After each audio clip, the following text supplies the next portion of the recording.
Hello everyone, स्वागत है आप सभी का मेरे यूट्यूब चैनल पर। आज के व्लॉग की शुरुआत हो रही थी सुबह 4:15 बजे से। मैं सुबह सुबह उठकर नहा ली थी और बच्चे मेरे यहाँ पर सोए हुए थे। इतनी सुबह सुबह नहाने के बाद हम लोग कर रहे थे कहीं बाहर जाने की तैयारी।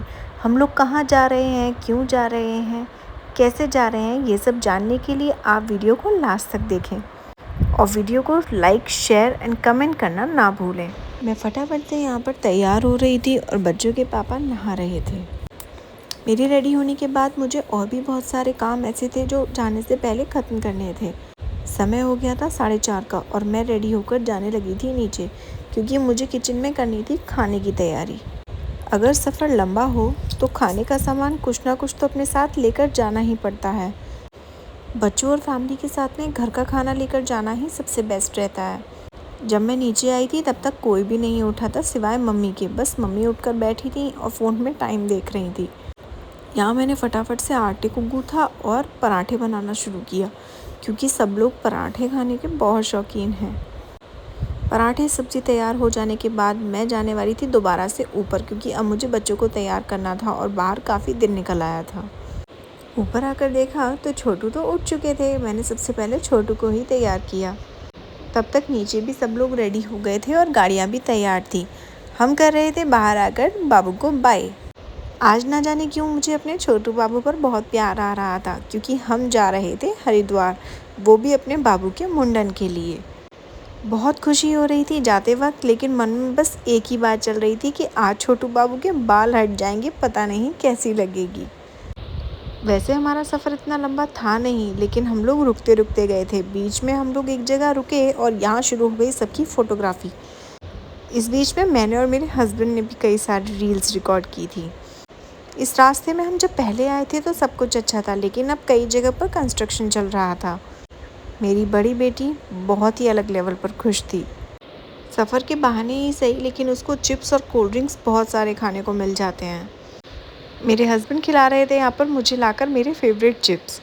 थोड़े से ब्रेक के बाद हमारा सफ़र फिर से शुरू हुआ और फाइनली हम लोग हरिद्वार पहुँच गए। गाड़ियाँ पार्किंग में लगाने के बाद हम लोगों को चलना था थोड़ी दूर पैदल चलकर हम लोग पहुँचे गंगा घाट पर। लेकिन ये वाला गंगा घाट खाली ही पड़ा था। लेकिन सच्ची गंगा मैया के दर्शन कर कर तो बहुत खुशी हो रही थी।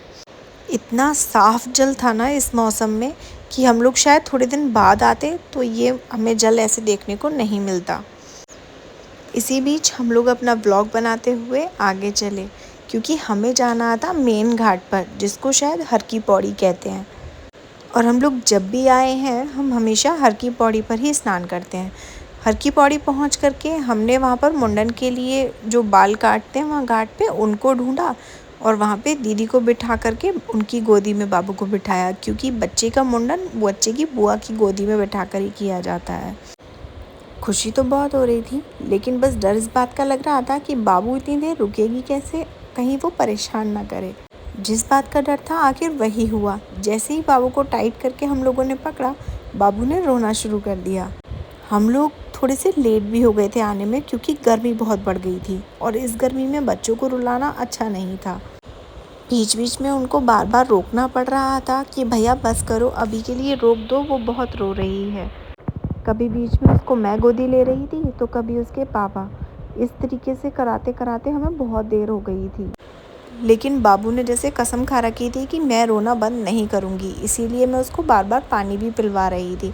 फिर मैंने लास्ट में उसको अपनी ही गोदी में बिठा लिया, क्योंकि वो नहीं चुप रही थी। सभी लोग गर्मी से बहुत परेशान हो रहे थे, लेकिन उसने चुपने का नाम ही नहीं लिया। फिर हम लोगों ने एक आइडिया लगाया कि क्यों ना बाबू को उसकी फेवरेट पोएम सुनाई जाए। हम उसको मोटा हाथी सुना रहे थे, जो कि उसको देखना बहुत पसंद है। उसके बाद वो थोड़ी शांत हो गई थी और सुनते सुनते ही बाल कटवा रही थी। फाइनली उसका मुंडन हो गया था, पर वो अभी भी रो रही थी। फिर मैं उसको लेकर चली गंगा घाट, क्योंकि रिचुअल अभी आधा था। वो सारे बाल उठा कर के दीदी को ही गंगा जी में वो बहाने थे, लेकिन पूड़ियों के साथ। खाली बाल बहाना अशुभ माना जाता है, तो पूड़ी में दबा कर के दीदी ने वो बाल बहाए और सब ने फिर जयकारा दिया कि जय गंगा मैया। उसके बाद मैंने लगाया बाबू के सर पर थोड़ा सा दही। कहते हैं बच्चे के मुंडन के बाद बच्चे के सर से बहुत गर्मी निकलती है, जिसके लिए उसके सर पर दही लगाना बहुत शुभ माना जाता है। और जैसे ही उसके ऊपर ठंडा पानी डला उसने फिर से रोना शुरू कर दिया। फिर एक एक करके सब लोग नहाकर रेडी हुए क्योंकि हमें जाना था हरिद्वार से भी आगे। सबका घूमने का मन था और छुट्टियां भी थीं। उसके लिए देखिएगा पार्ट 2। हम कहाँ जा रहे हैं, क्यों जा रहे हैं, फिर से बताएंगे नेक्स्ट वीडियो में। Thank you.